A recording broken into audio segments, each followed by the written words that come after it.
हम इस वीडियो में आपको विषय राजनीति विज्ञान कक्षा 12 की क्वेश्चन बैंक के सभी प्रश्नों के उत्तर बताने जा रहे हैं।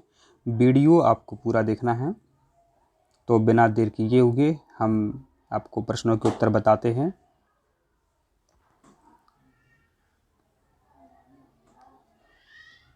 तो ये आपका अध्याय 1 है और अध्याय 1 में वस्तुनिष्ठ अंक के 4 प्रश्न आने हैं। ये आपको यहाँ पर ध्यान देना है। तो चलो देख लेते हैं आपके कौन कौन से प्रश्न हैं। क्यूबा का मिसाइल संकट उत्पन्न हुआ था। तो क्यूबा का जो मिसाइल संकट है आपका नहीं, क्यूबा का, तो अप्रैल 1961 से 1962 के बीच यह उत्पन्न हुआ था। मतलब परीक्षा में आपको नहीं आया तो आपकी समस्या आ जाएगी, ठीक है। तो क्यूबा का मिसाइल संकट अप्रैल 1961 से 1962 के बीच उत्पन्न हुआ था। शीत युद्ध का चरम बिंदु क्या था? तो शीत युद्ध का चरम बिंदु था क्यूबा मिसाइल संकट। क्यूबा मिसाइल संकट शीत युद्ध का चरम बिंदु था। फिर गुट निरपेक्ष आंदोलन के प्रथम सम्मेलन के समय सदस्य देश कितने थे? तो सदस्य देश थे आपके 25। तो 25 सदस्य देश थे।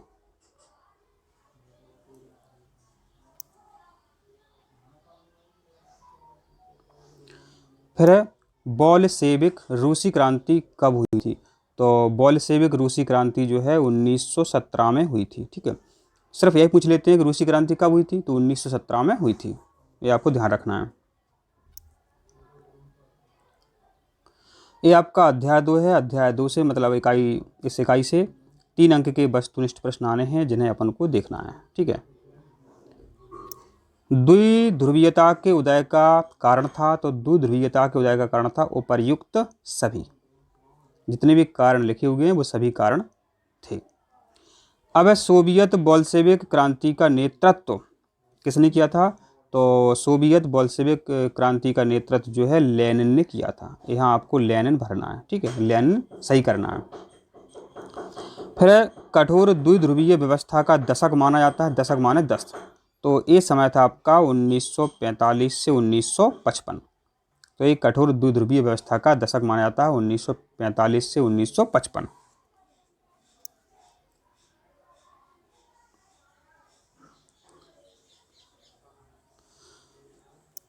फिर बोल्शेविक क्रांति हुई थी। तो बोल्शेविक मतलब रूसी क्रांति कहाँ हुई थी? ये रूस में हुई थी। तो यहाँ आपको रूस सही करना है। फिर शॉक थेरेपी को किस वर्ष अपनाया गया? तो ये इंपॉर्टेंट प्रश्न है। तो शॉक थेरेपी को कब अपनाया गया? तो इसे अपनाया गया 1990 में।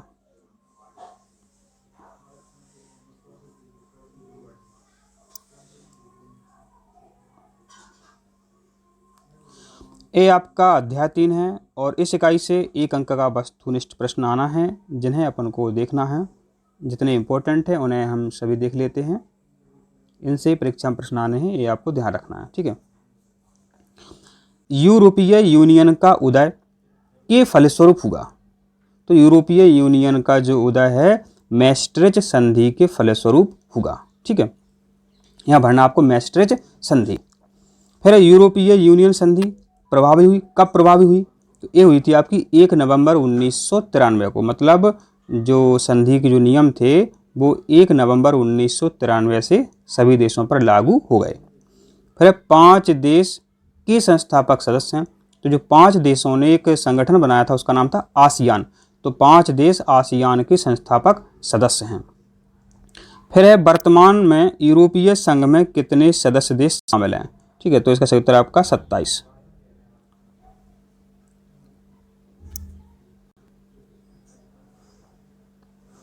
फिर निम्नांकित में कौन आसियान का सदस्य नहीं है?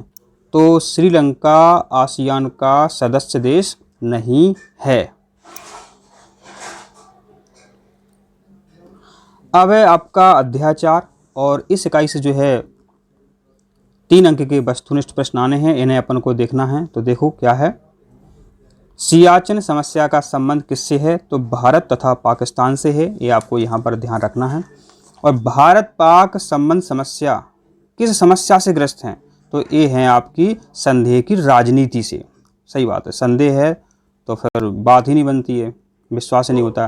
फिर भारत द्वारा शांति सेना किस देश में भेजी गई? तो भारत द्वारा शांति सेना श्रीलंका देश में भेजी गई।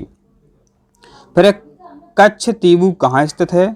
तो कच्छ द्वीप कहाँ स्थित बताते हैं, तो भारत और श्रीलंका के समुद्री तटों के पास पाक जल डमरू के मध्य में स्थित है। और फिर आपका दक्षेस का पूरा नाम क्या है? तो दा से पता ही चल गया आपको, दक्षिण एशियाई क्षेत्रीय सहयोग संगठन, इसका पूरा नाम है।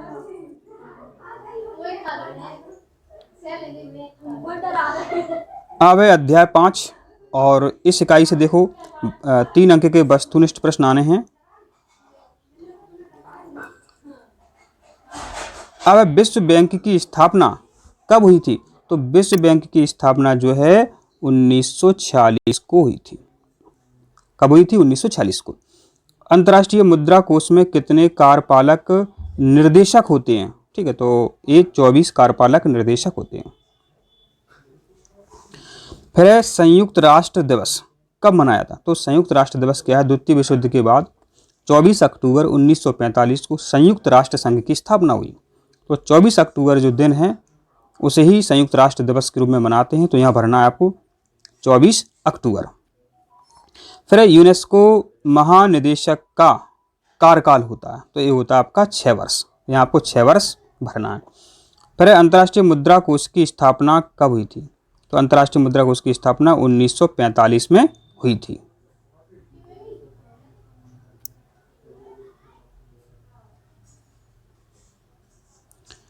ये आपका अध्याय 6 है, वैश्वीकरण। तो इन्हें अपन देख लेते हैं क्या है। सत्य असत्य है। वैश्वीकरण में पूरा विश्व बंट जाता है, नहीं बंटता है, तो ये हो जाएगा आपका असत्य। वैश्वीकरण आर्थिक समानता को जन्म देता है, नहीं देता है। कोई पैसा वाला हो जाता है, कोई गरीब हो जाता है।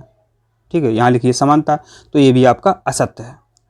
फिर वैश्वीकरण से पूंजीवाद को बढ़ावा मिलता है, तो ये आपका सत्य। अभी बताई थी हमने आपको, किसी के पास पैसा ज़्यादा हो जाता है, ठीक है, वैश्वीकरण से, तो ये जब पूंजीवाद को ये बढ़ावा देता है, ठीक है, तो ये आपका सत्य है।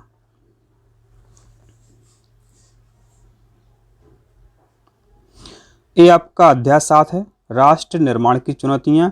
और इस इकाई से क्या है, 1 अंक का वस्तुनिष्ठ प्रश्न आना है, तो इसे अपन देख लेते हैं क्या क्या समस्या है। आज़ादी के बाद भारत के सामने प्रमुख चुनौती थी, तो राष्ट्र निर्माण की प्रमुख चुनौती थी, क्योंकि जब भी कई जो राज्य थे वो स्वतंत्र थे, उनको मिलाना था। और आप सभी जानते हैं कश्मीर में धारा जो अभी 370 चल रही थी उसको हटा दिया गया। उस समय तो बहुत समस्या थी। ठीक है, अब कश्मीर के भारत में विलय समझौते पर कब हस्ताक्षर किए गए? तो इसका सही उत्तर है 26 अक्टूबर 1947। तो 26 अक्टूबर 1947 को कश्मीर के भारत में विलय समझौते पर हस्ताक्षर किए गए।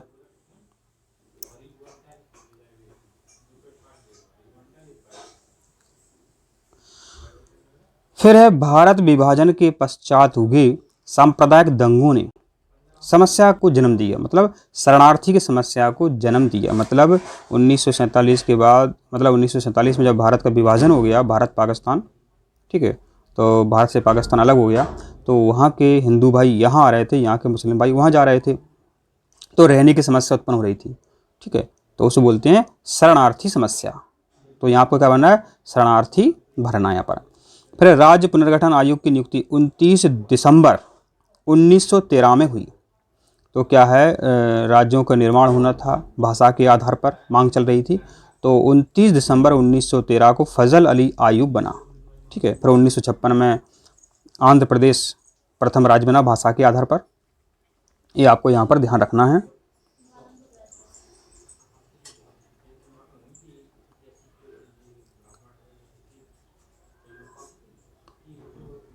ये आपका अध्याय 8 है और यहाँ देखो वस्तुनिष्ठ प्रश्न 3 इससे आने हैं, तो ये आपको ध्यान रखना है।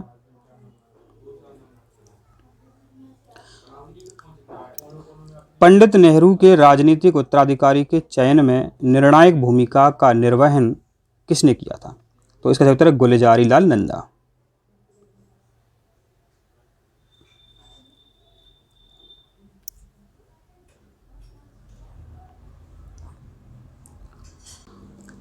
अब है निम्नांकित में से किसने 1969 में नई कांग्रेस के मुंबई अधिवेशन की अध्यक्षता की थी? तो इसका सही उत्तर आपका जगजीवन राम।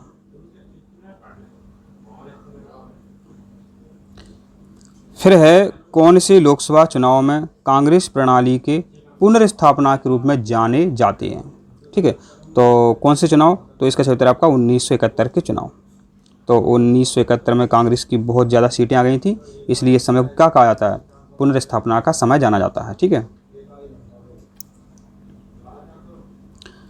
ये आपकी सही जोड़ियाँ, इन्हें मिलाना है। 14 बैंकों का राष्ट्रीयकरण कब किया गया? तो 1969 में किया गया।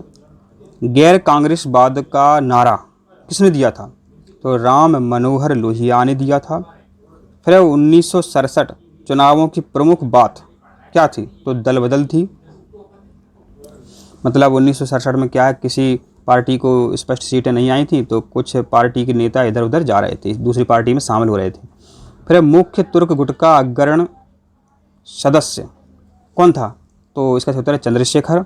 और प्री बीपर्स की समाप्ति कब हुई थी? तो 1971 में हुई थी। मतलब आमने सामने जो लिखी हैं वो एकदम सही लिखी हुई हैं।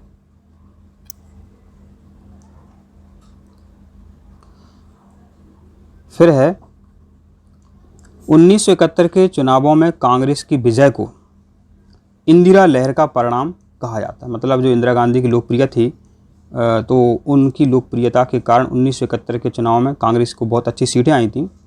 तो यहाँ आपको भरना है इंदिरा लहर।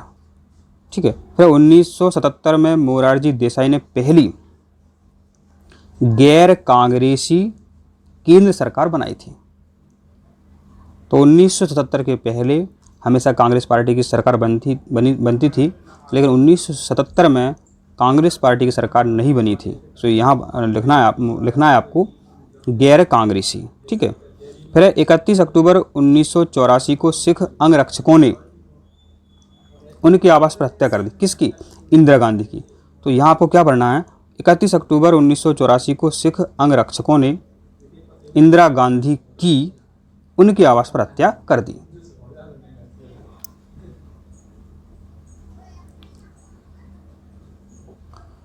और ये आपका अध्याय 9 है, और इस अध्याय से 3 अंक के वस्तुनिष्ठ प्रश्न आने हैं, तो इन्हें हमें देखना है। क्या है?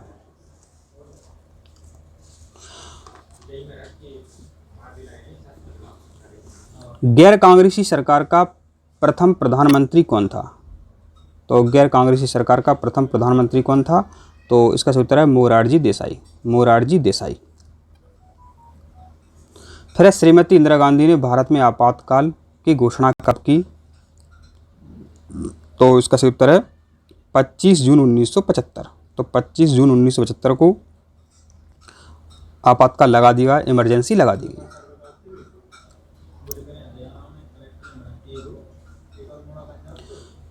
फिर इलाहाबाद उच्च न्यायालय ने 1971 में रायबरेली से श्रीमती इंदिरा गांधी के चुनाव को कब अवैध घोषित किया? तो ये इंपॉर्टेंट प्रश्न है। तो 25 जून 1975। तो इलाहाबाद उच्च न्यायालय ने 25 जून 1975 को रायबरेली से जो इंदिरा गांधी जीत करके आई थी, उस चुनाव को अवैध घोषित कर दिया। ये आपके सत्य असत्य हैं, इन्हें अपन को देखना है। तो क्या है देखते हैं। 1980 के चुनाव के पश्चात केंद्र में जनता पार्टी की सरकार बनी, असत्य, नहीं बनी। फिर आपातकाल के दौरान भारतीय संविधान में 44वां संविधान संशोधन पारित किया गया, नहीं किया गया, तो ये भी आपका असत्य है। फिर तीसरा क्या है, बाबू जगजीवन राम जेपी के नाम से राजनेता थे, तो ये भी असत्य है, नहीं थे। और 1974 की रेल हड़ताल के प्रमुख नेता जॉर्ज फर्नांडीज थे, ये आपका सत्य है। मतलब पहला आपका सत्य, दूसरा असत्य, तीसरा असत्य और चौथा आपका सत्य है।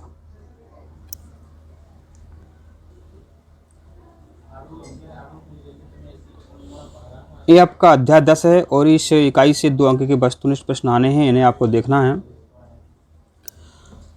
निम्नांकित में से कौन एक राष्ट्रीय राजनीतिक दल नहीं है? राष्ट्रीय नहीं है तो जो समाजवादी पार्टी है वो क्षेत्रीय दल है, राष्ट्रीय नहीं है।